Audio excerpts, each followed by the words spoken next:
அதில் நேற்று பாடின குழந்தை ஒரு பாட்டை ரொம்ப அருமையாக சொல்லிச்சு. வேண்டத்தக்கது அறிவோய் நீ, வேண்ட முழுதும் தருவோய் நீ. இந்த 2 அடிக்கு மேலே பக்தியே இல்லைங்க. எனக்கு என்ன வேண்டும் என்பது உனக்கு தெரியும். வேண்டினால், வாய் விட்டு வேண்டினால், வேண்டுவதற்கு பாலுக்கு அழுத பிரானுக்காக, குழந்தைக்காக நீ பார்க்கடலையே தந்தவன்.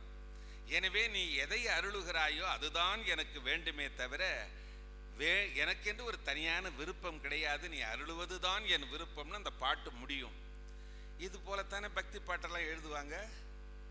ஆனா இவர் வரம் கேட்கிறார், பட்டுக்கோட்டை வரம் கேட்கிறார். ஆண்டவங்கிட்ட போய் நீங்க வரமே கேட்க கூடாதுன்னு தான் நேற்று பாடின குழந்தை சொல்லுது. வேண்டத்தக்கது அறிவோய் நீ, வேண்ட முழுதும் தருவோய் நீன்னு சொல்லுது. ஆனா நாம வரம் கேட்காம இருக்குமா? கண்டிப்பா வரம் கேட்கிறோம்.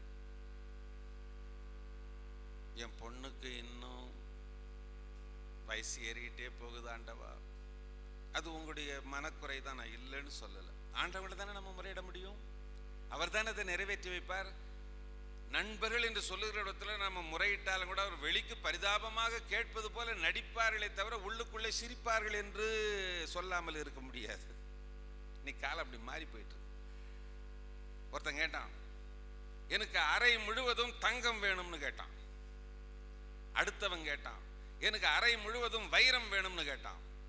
3வது ஆள் வந்தான், எனக்கு இந்த 2 பேருடைய அறையின் பூட்டின் சாவி எனக்கு வேண்டும்னு கேட்டான். எவ்வளவு நல்லா இருக்கு. 2 அதே போல 3 பெண்கள் போனாங்க. முதல் பெண் கேட்டாள், நான் எலிசபெத் மகாராணியை போல வாழ வேண்டும். அடுத்த பெண் வந்தா, நான் விக்டோரியா மகாராணியை போல வாழ வேண்டும். 3வது பெண்ணு போனா, இந்த 2 பேர் என் வீட்டிலே வந்து சாணி தட்ட வேண்டும் என்று வேண்டினார். எவ்வளவு நல்ல எண்ணங்குது பாருங்க. அண்ணன் தம்பி 2 பேரும் துறவு. அண்ணன் ஆற்றுக்கு இந்த கரையில், தம்பி ஆற்றுக்கு அந்த கரையில். இருவருக்கும் வரமுருள வேண்டிய காலம் வந்து விட்டது. ஈசன் வந்தார், அண்ணனிடத்திலே கேட்டார், உனக்கு என்ன வரம் வேண்டும்?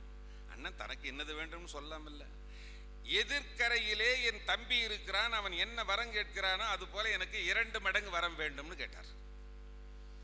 இப்ப ஆண்டவன் சரி 2 பேருக்கு வரமுருள வேண்டிய நேரம் வந்து விட்டது, ஆகவே அவனிடத்திலே கேட்கிறேன்னு சொல்லி போயிட்டு, இது போல உன் அண்ணனிடத்திலே நான் போனேன், உனக்கு வேண்டுவது என்ன வரமோ அது போல அவனுக்கு 2 மடங்கு வரம் வேணுமாம், உனக்கு என்ன வேண்டும் சீக்கிரம் கேள் என்று சொன்னான். தம்பி யோசனை பண்ணி பண்ணி பார்த்தான், எதை கேட்டாலையும் அவனுக்கு லாபமாவே போகுது.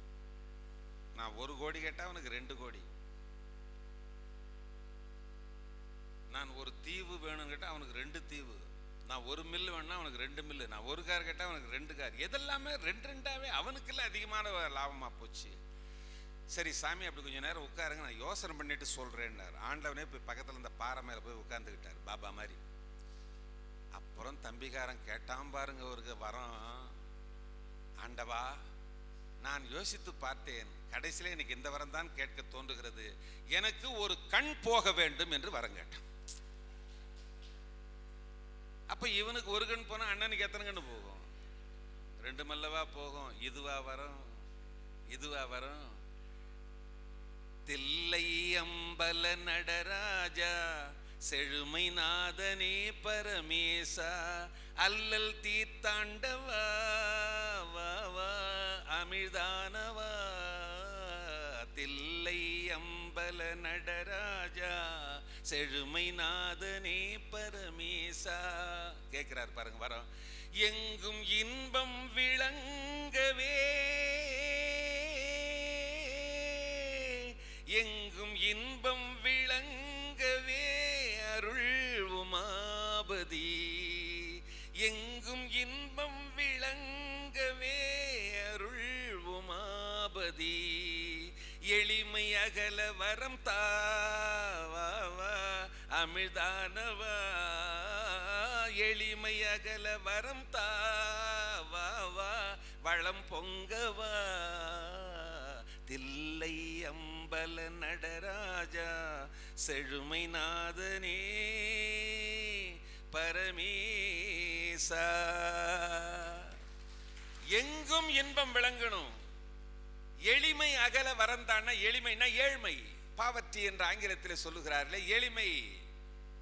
உண்ண உணவும் உடுக்க உடையும் இல்லாமல் படுக்க இடமும் இல்லாமல் நடைபாதி வாசிகளாக வாழ்ந்து கொண்டிருக்கிறார்களே. பேரறிஞர் அண்ணா அவர்களை பற்றி என்ன சொன்னார்? காரைக்குடியிலே பார்க்கிறேன் மனிதர்களே இல்லாத வீடுகள், சென்னையை பார்க்கிறேன் வீடுகளே இல்லாத மனிதர்கள். ரெண்டையும் கம்பேர் பண்ணி அவர் கவிதை நடையில சொன்னார். நாட்டுக்கோட்டை செட்டியார்கள் வீடுகளில் வீடு பெருசா இருக்கும், வீட்டினுடைய இந்த முனையிலிருந்து அந்த முனைக்கு போவதாக இருந்தால் சைக்கிள்ல போவாங்க. காரை என்றால் சுண்ணாம்பு, காரைக்குடினா சுண்ணாம்பினால் கட்டப்பட்ட வீடுகள். அங்கே மனிதர்களே இல்லாத வீடுகள். சென்னையை பார்த்தால் வீடுகளே இல்லாத மனிதர்கள். ஏழ்மைதானே? உண்மையிலேயே நான் ஒவ்வொரு நாளும் உண்ட பின்பு கட்டிலே பஞ்சு மெத்தையில் படுக்கிற போது நான் யோசிப்பது உண்டு, ஆண்டவா, யார் செய்த புண்ணியமோ, என் தாய் தந்தை செய்த புண்ணியமோ, நான் எதுவும் இதுவரை எனக்கு தெரிந்து ஒரு புண்ணியமும் நான் செய்யவில்லை. என் தாய் தந்தையர்கள் தான் ஏதாவது செய்திருக்க வேண்டும். நல்ல வயிறார சுவையான உணவு கொடுத்தாய், படுப்பதற்கு பஞ்சு மெத்தையோடு கூடிய கட்டிலை கொடுத்தாய். ஆனால் படுக்க இடமே இல்லாமல் இருக்கிறார்களே அந்த ஏழைகள். அந்த ஏழைகள் என்ன பாவம் செய்தார்கள்? ஏன் அவர்களை இப்படி வறுமையில் வாட விடுகிறாய்? ஏன் அத்தனை பேரையும் பசியால் துடிக்க விடுகிறாய்? சோமாலியா போன்ற நாடுகளிலே உண்ண உணவில்லாமல் வயிறு மட்டும் பெரிதாக கைகாலெல்லாம் சிறுத்து போயிருக்கிற அந்த குழந்தைகளை எல்லாம் பார்க்கிற போது உண்மையிலே அவர்கள் என்ன பாவம் செய்தார்கள்? ஏன் அந்த நாடு மட்டும் ஏழ்மையிலே இப்படி தவிக்க வேண்டும் என்ற எண்ணம் நமக்கு தோன்றாமல் இல்லை இல்லைங்களா? அதுபோல நான் படுக்கின்ற போது சிந்திப்பது உண்டு. அத பட்டுக்கோட்டை பாட்டுல சொன்னாரு, எங்கும் இன்பம் விளங்கவே அருள் உமாபதி, எளிமை அகல வரந்தா என்று சொன்னார். அவரே இன்னொரு பாட்டு பக்தி பாட்டிலையும் சொல்லுவார், அறம் காத்த தேவியே நல் குலம் காத்த தேவியே நல் அறிவின் உருவமான ஜோதியே கண் பார்த்தருள்வாயே அன்னையே அன்னையே. ஹே மாதா என் தாயே உன் பாதம் நம்பினேன் அம்மா.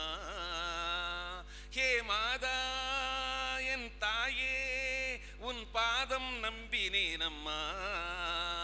சத்தியமே லட்சியமாய் சேவை செய்யவே பராசக்தியே நீ அருள்தா. அறம் காத்த தேவியே குலம் காத்த தேவியே நல் அறிவின் உருவமான ஜோதியே கண் பார்த்தருள்வாயே அன்னையே அன்னையே. ஹே பவானி லோகமாதா ஏழைகளின் வாழ்வில் சுகம்தா. பக்தி பாட்டு பட்டுக்கோட்டை. கேட்பது ஏழைகளின் வாழ்விலே சுகம். முன்பு பாடினார் எளிமையகல வரம் தா என்று சொன்னார். இப்போ எங்கும் இன்பம் விளங்கவே என்று ஒரு பாட்டிலே வரம் கேட்டார். சத்தியமே லட்சியமாய் சேவை செய்ய வரம் கேட்டார். இப்ப என்ன கேட்கிறார்? ஏழைகளின் வாழ்வில் சுகம் தா. சத்தியமே லட்சியமாய் சேவை செய்யவே பராசக்தியே நீ அருள்தா. அறம் காத்த தேவியேன் குலம் காத்த தேவியேன் அறிவின் உருவமான ஜோதியே கண் பார்த்தருள்வாயே அன்னையே அன்னையே அன்னையே. பக்தி பாடல்ல கூட கம்யூனிசம் வந்துருச்சா? இந்த பாட்டு படம் பிடிக்கப்பட்டு படம் வந்துச்சு. எல்லாம் நம்ம எல்லாம் ஐயா எல்லாம் பார்த்துருப்பாங்க. இந்த எல்லாம் ஆரம்ப காலகட்டத்தில் இந்த பாடல் எல்லாம் வெளிவந்தது. இந்த பாடல் வெளிவந்த படம் ஒன்று மகேஸ்வரி, இன்னொரு படம் வந்து இந்த